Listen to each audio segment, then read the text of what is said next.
bank-owned funds do.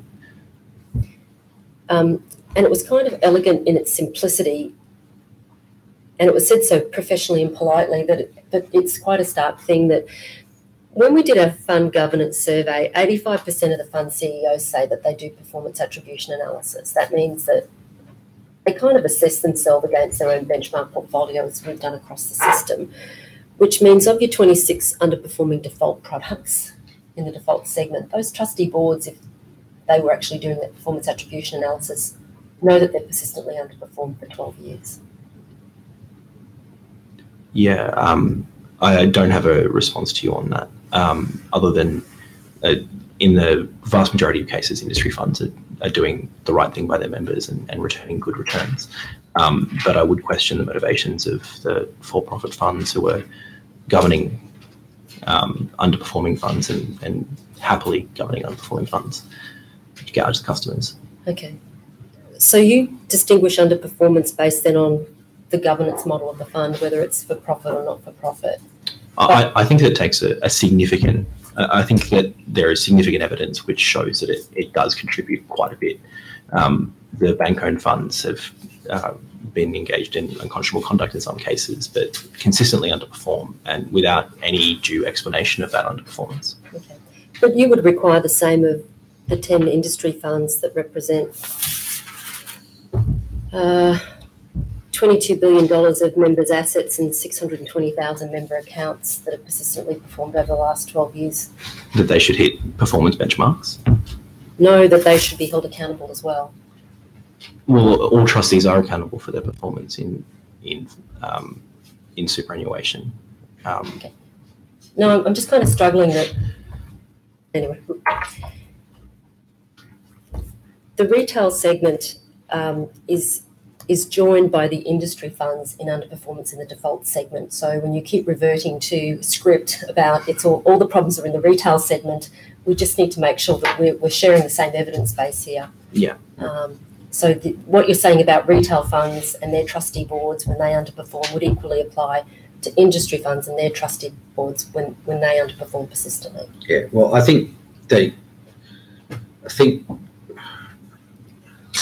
first time in a long time I've referred to a market-based mechanism, but if you get the default system right and the underperforming industry funds, to the extent that they exist, are knocked out of the shortlist on the merit grounds, they're not going to have the scale to continue to operate in the choice sector anyway. I mean, they're just going to go, all right, well, show's over, boys. Aren't they? I mean, seriously, if that's where traditionally their strength has been, they're not going to operate in a full choice. If they get kicked out of the default market, they're going to have to close up shop anyway, aren't they? Well, unfortunately, most of the money's in the choice segment. Yeah, right. So only a quarter of the assets are in default and the rest is in choice. Is that true for industry and retail? I think industry funds are more reliant on default flows than retail funds. That's correct. Yeah, because I would have thought if you found some little sort of ancient guild-based industry fund that just, doesn't do anything anymore, if you think there's a problem there and it doesn't get, there's a sensible merit criteria and there's a short list and we can argue about how long it is. For whatever reason, this fund's not it because they're underperforming. Once you sort of take that the easy flow from them in terms of members. No, that's right. So they'll wither on the vine effectively, and they'll cease to be offering. That's exactly right, and that's the mechanism we're trying to create. Elevating my super authorisation, which means they lose those automatic cash flows. Yeah. And indeed, they lose their current default members. They're the guys that should have their members shepherded to a better, top, good performing fund. Yeah. But they're not just small guys. That's part of the problem. Right. I'm showing my ignorance here. No, that's fine. And it's a new evidence base that we've developed and identified. I've got one other question. Central to the system that you'd like to see remain in place is the role of the employers. We've now got employer groups telling us that employers want out of the decision-making of where their members should be in funds. So the default provisions should be extended to them. It's really that. So a proposition that we would support would be that where an EBA or an enterprise agreement in a workplace doesn't have a nominated super fund, it would revert to the award nominated default fund it would revert to the award nominated default fund, which the member could choose from. Right. So it would remove them from the equation. The whole role of the employer then in terms of being involved in nominating to the trustee boards of the super. So if employers want completely out of this equation, which is the evidence that we've heard, do you see that then flowing through to them being on the trustee boards of the super funds if they don't want to have a role here? Well, I'd be curious to hear which employers said that they didn't want to be involved in the governance of funds which represent their industry, because the employer trustees are doing a fantastic job along with the union trustees in stewarding the. Well, these are their representative bodies, so ACTU and COSBO. Well, I think neither of those are on industry boards. No, I think most of what perhaps Kathy Nance is the exception, but otherwise we've been talking more about the employer's role in the administration and such. So just in relation then to even under the current, if we were to adopt the legislated but not implemented fair work arrangements, just so I'm clear, it would still be up to the employer under that arrangement that if an award had 15 funds nominated in it, if the employee didn't make a choice, the employer would still be the one that had to choose which of those 15 or 12 or whatever, they would still be the one that had to make that choice. I mean, that's the element I think that we're saying employers are indicating to us. We don't want that obligation of making a choice. We're not financial advisors. We don't pretend to be. We don't have the expertise. And we think it would be much better if the member themselves made that choice. And what we've tried to do with our best in show list is to say, how do we give members the information they need to be able to make that choice most easily? And from the work we've done in our choice experiment, it would appear that with an easily accessible list at the point of entering or the workforce, that those people, if given a list of 10 performing funds with some information about them, that people will make a choice at that point. 95% of people will make a choice. So our reliance on the default system becomes less, and the onus on the employer to make that choice when they often, even if they do want to take the employee's interests to heart, often won't know the other circumstances of that employee, especially if they're new to the workplace. Do they have kids? Have they got a working spouse? What sort of arrangements might be most appropriate for them? That it's better for the employee to make that choice. So I'd be interested in your views about whether or not you think it's desirable to have the employee involved in that decision, and whether you can see from the evidence we've had from employer groups about the difficulty they have in choosing, even within the bounds of an award that might have more than one fund listed, the decisions that they have to make under the existing arrangements that they may prefer not to have. In the legislated arrangements, aren't employees given a list to choose from as well? And then if they don't choose from that list, the employer makes the choice. So I don't see it as incompatible that they default into one of those funds without the employer making a choice. It's not, as long as it's still distributed through the award, the member receives that list of 10 funds or the list of 15 funds. When they start employment, they choose one of those funds. It's the same process. The employer, though, isn't asked to make that choice. In our model, if the employee doesn't choose, then it just goes to a sequential allocation of that 10 list, and you just choose one of those. Yeah. The employer's not involved anymore in making that choice. This is when you're going to start to run into the issues about what we were talking about before with having large segments of the workforce in an enterprise on the one fund, being able to have those sorts of connections and service offerings, that if you've got the random number generator pumping each of us, 10 of us, into different funds, you're not going to be able to sort of build that relationship. Whereas if the employer says, all right, well, for everybody who does make a choice, it's going to be this place, then you're going to get a critical mass of people with the one fund. Yes, it depends how much you think that's essential to make sure the funds do their job of making sure that people know where they are and what they're getting. I don't think it essentially just improves the ability of funds to engage with a particular workplace. It's really it. Yeah. Some of the sort of regulatory burden arguments that you hear, I don't know, maybe I'm just getting a bit old and cynical, but here's more than that, though. I think it's also it's a concern from some employers that they just don't feel adequately qualified to make that choice, and that's not their business. So I can understand why they would say that. So it's partly out of their concern for their employees that I don't want to have to make that choice for you because I don't feel I've got the necessary information to do it or the expertise, because I'm not a financial planner and I never intended to be one. And it's hard enough to make the choice for myself, and I feel obliged now I have to make a choice for you and I'd rather not. Well, So I mean, I do that under really awards all the time. You look at meal allowance provisions. You either give them the food or you give them the money. It's a slightly bigger decision, isn't it? But this is saying, there's been some government sanctioned process to arrive at a list of performing best in show funds, and from that list, there's a list in this award that are most connected with the industry. You comply with this award by ticking one of these boxes. But in your situation, there's a number. So say the employer's out of the equation. So every time an employee changes job, they then face another list and another choice themselves to be made. If not, they default. We're trying to create a world where it's very simple choice for them. They make that choice as a new job entrant, and we make it simpler and safer by a top-performing fund. And indeed, we know, based on some of the analysis, who's likely to dominate the top-performing funds in terms of industries, in terms of segments of the system. They then make that decision. It's their decision. And as they move through their working life, they remain engaged with that fund unless they make a decision to move to another fund. Whereas in your world, every time a member changes a job, they have to go through the whole process again of deciding on another account, another fund, another account, knowing the details, knowing the process, knowing what app to have on their phone.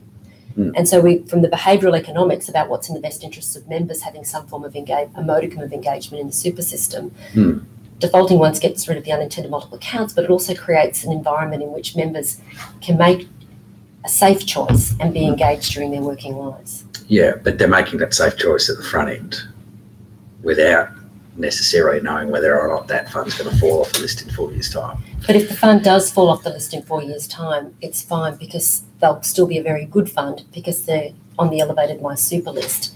The only time a default member...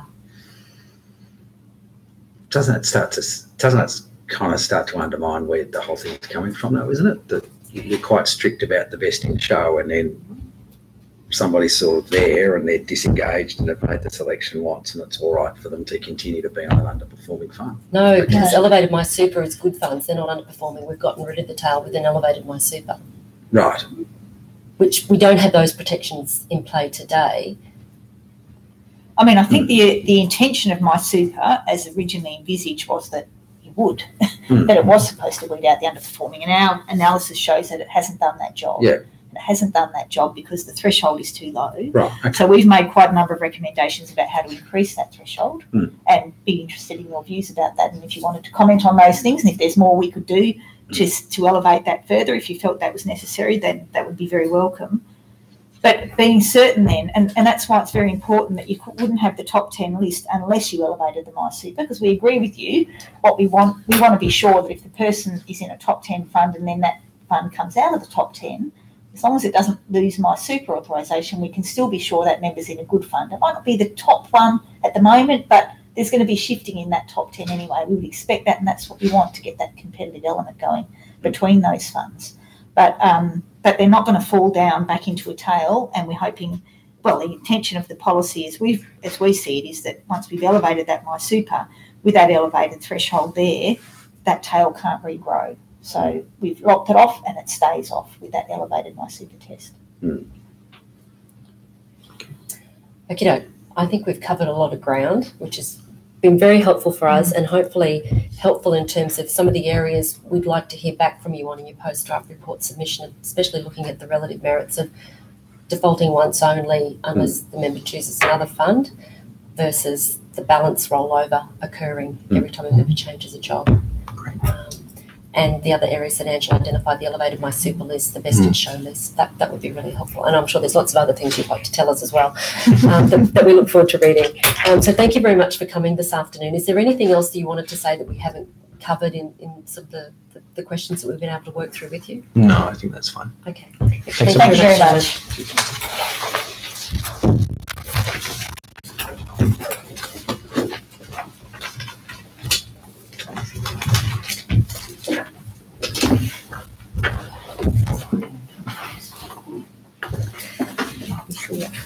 Let's do that then. Okay. All righty. I'd like to ask our next inquiry participant from Corporate Superannuation Association to come join us.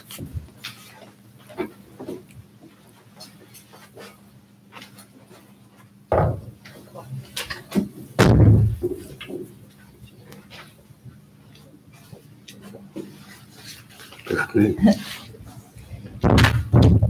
Thank you for joining us, and also thank you for your involvement, especially in our stage one work year before last, where you gave us a submission and you appeared at one of your colleagues appeared at our roundtable. Just for the purposes of the transcript, if you could just state your name and the organisation that you represent today, and then if you'd like to make some brief opening remarks. My name is Mark Cerche. I represent the Corporate Super Association. The Corporate Association represents involved employers. We represent funds that were the first funds that provided superannuation benefits in Australia and are still committed to doing that. Generally speaking, we are not-for-profit in any sense of the word. We don't pay fees to trustees except independent trustees. We don't pay fees to unions or anybody else. What we do, however, though, is provide a governance model that's unconflicted, and we typically outsource all of the major components of our business to experts with the ability to change them. That's resulted in significant overperformance against the retail funds or the industry funds. We are proud of our history, and we are proud of the fact that we still deliver superior benefits.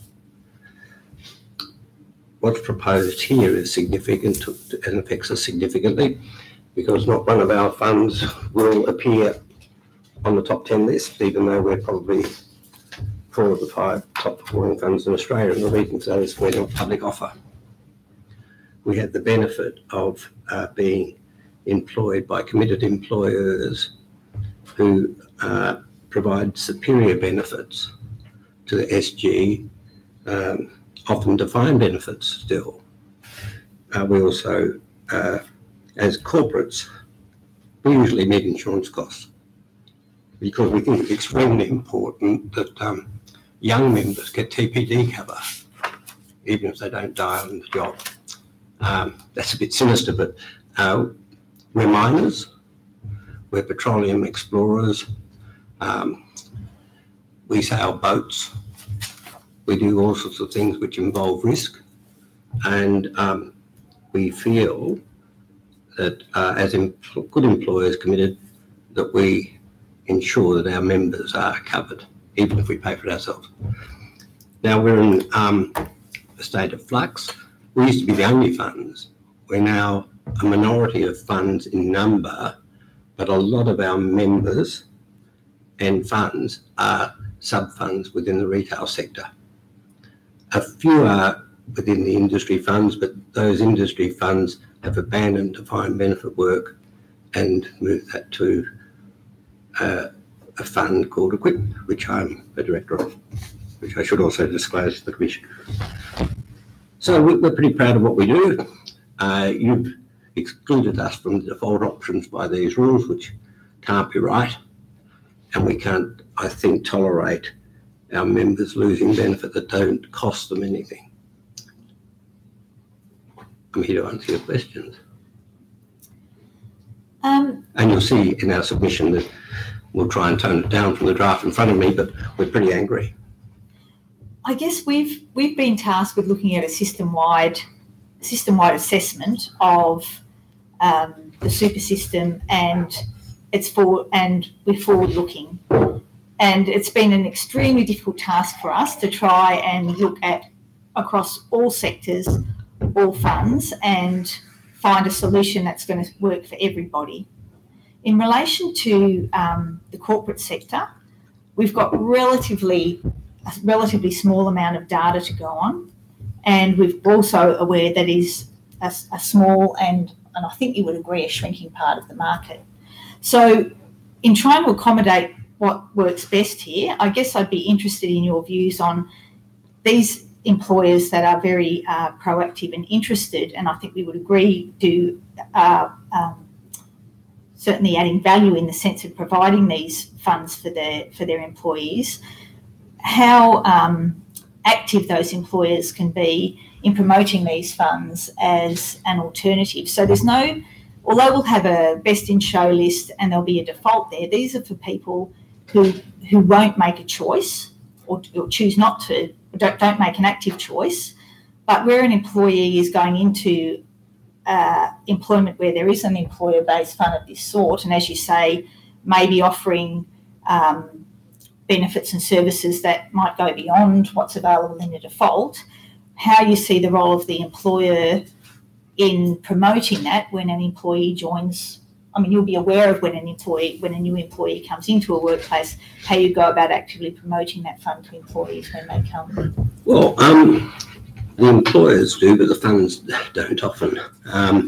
The funds become aware of a new employee when they get a choice of fund form or not, or they get an entry on the payroll that they can't match to a member, and then it's sorted out. So these are big organisations. They employ people all around Australia and outside Australia. And would it be fair to say that most of the people in a workplace would belong to that fund? Yes. Yeah. Yeah, most would, but some don't. Mark, maybe you could take us through the metrics, because as Angela said, we're trying to do a system level assessment. You're trying to create a playing field where we're ahead of the game. You're trying to reduce us.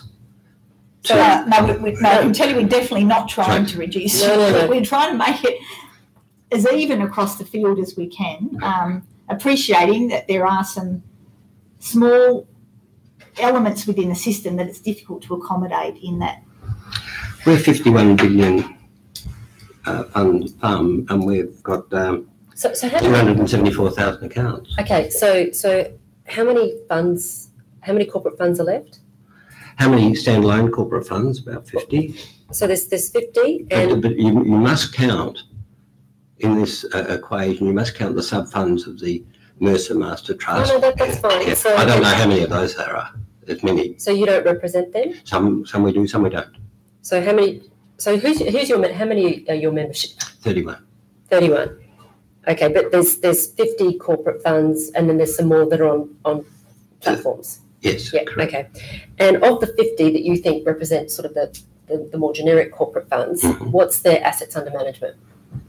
Well, ours is 51 billion. Telstra's not a member. They've got 12 billion. It would be 100 billion. Okay. And how many member accounts? Telstra's lost 8,000 overnight. I don't know. I've got no idea of the number of. I know the number of our members, which is 274,000. That's 250,000. One account. Yeah, they usually have only one account. Okay. And so when you say that we've dealt you out of the system, that's. We wouldn't be a default fund. It couldn't be a default fund under what you're proposing. And why is that? Because we're not public offer. Only employees of our organisations can become members of our fund. So do your fund's products have my super authorisation at the moment? Of course. Okay. So we're not proposing anything that would lose you my super authorisation? No. So how are we dealing you out of the system? We can't be a default fund. Sorry, if you're a... You're listing... No, there's two lists in the default system that we're proposing. There's the best in show list, for new job entrants, or for anybody in the system. There's the best in show list, and then there's the elevated my super authorisation. Yeah, well, we would be that. Yeah. So how are we then dealing you out of the system? We're not in the top 10. We can't be. You don't have to be in the top 10, though, to be able to accept default contributions. Well, how do we get default in your system? So, well, you continue to get default in our system because let's go through the flows. So each year there's $150 billion of new contributions that go into the default segment. And of that, $1 billion is new job entrants. So that's who we're targeting with the best in show list. Then there's switching, which is $2.2 billion. Then there's re-entrants and turnover, that's $16.5 billion. So there's $19.7 billion of the $150 billion is really what the best in show is more likely to be about. So I think that's, just to clarify your point. A new employee to us, if they went onto your list, they wouldn't see us. Yes, they would. So how would they see us? Because it's a twin list. When the new job entrant goes to to MyGov, gets their tax file number, then they go to the next page, which says now you need to choose a super fund.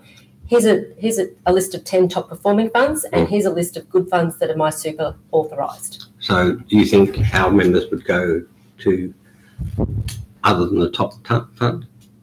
I'd say it's more likely than not that a new job entrant would go to the top 10, and that's what we'd want a new job entrant to do, because we want the new job entrant to get into a top performing fund to create competitive dynamic in the default segment. Yeah, in the top segment.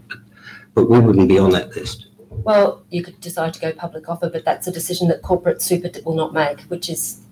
Well, that destroys our advantage. So the advantage that you've got at the moment is you can rely on new job entrants being defaulted regardless of performance. We can rely on our employer reaching out to their employees. Oh, and we don't stop that, Mark. So I think Angela... Sorry, that was what I was trying to get at in my original question. So nothing will prevent you. So there's nothing about our arrangements that says anyone has to go into the top 10. Anyone can still go into any fund they like. Now, it's true that when you go onto under our proposals, when you go onto the central online service, if you don't currently belong to a fund, when you enter the workforce, you'll be presented with here's the top 10, and here's all the other authorised MySuper. Any of these funds can take your money, or you can choose something else altogether if you want, or a self-managed super fund. So everybody can still has the opportunity to get into any fund that they choose to, even their own SMS if they want to.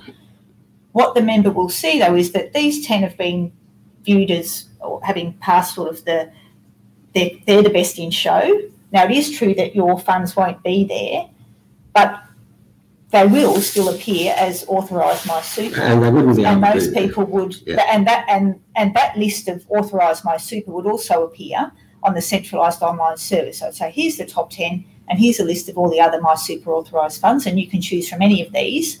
And then last of all, if you want to, you can choose something else altogether. But they can't. They can't choose us. Why can't they choose you? Because they're not only our employees can choose us. But in that instance, because you've got MySuper authorisation, I guess so this is a matter of detail, I guess, in how the administration would work. But given that you've got MySuper authorisation, your name may not appear on everybody's. But we'd need a mechanism to know that they would be. You would need, if that was the way you were thinking, you would need a third list, and you would need to say, for example, the following are non-public offer funds, the traditional super funds. In order to become eligible to select one of these, you have to be an employee of a participating employer in that fund. The participating employer in that fund is 32 subsidiaries of Rio Tinto. I'm sure we could work something out. I mean, we're certainly not intending to cut you out. If you've got MySuper authorisation... Well, Mr. Shorten had to amend the Fair Work legislation to include us last time. So I'm very serious about this. We function and we rely on new employees coming in. And we want new employees to come in because we want our funds to thrive. And we want to deliver superior benefits. And we want to ensure our younger people, to ensure that if they lose their lives, their parents might get some money, but they're 19-year-old minors, they may have 2 kids. At that time, perhaps even 2 wives. So you really, and we pay for the insurance. So those sort of things need to be taken into account, in my opinion.